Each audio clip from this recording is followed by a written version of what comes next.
Every morning I wake up, I'm hit with this strange, unexplained fear. That is why I sleep with a gun in my hand and start my day with a brutal workout. Even then, the tension never leaves me, and that feeling is what scares me most. Good morning, sir.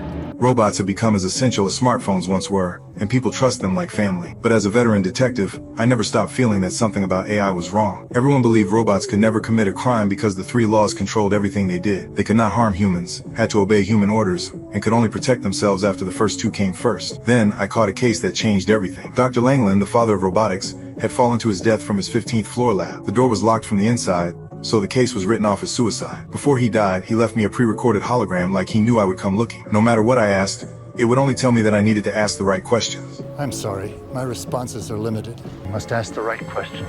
That was enough to convince me his death was not simple. I went to the company with scientist Susan to start digging for evidence. Cameras covered the whole place, and every feed ran into Vicky, the company's super intelligent AI brain. But when I asked about the doctor's final moments, Vicky gave me nothing useful at all. That only made me more certain something was being hidden. Show me inside the lab from 1 minute prior to the window break.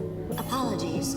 There appears to be data corruption. We moved on to the doctor's lab, where broken robot parts were scattered everywhere and inactive robots hung along the walls facing the window he fell from. I smashed the glass to test the scene, and confirmed the killer could not have come from outside. There were powered-down robots in the room, shaped like humans but not human enough, and that nearly human look filled me with dread. Then one robot suddenly appeared, and what shocked me was how nervous it seemed. No Gen 4 robot was supposed to act like that. A second later, it grabbed Susan's gun, ignored every command, and jumped out the window like it was scared. I chased it but lost it, and all I found was a trail of mechanical fluid. Susan guessed it would head to the robot factory for repairs, so we rushed there. Inside, the place was empty except for the automated machinery still running. That was when I realized robots had been building robots without any human help. The normal output was 1,000 units a day, but that day, the factory had produced one extra robot. 1001.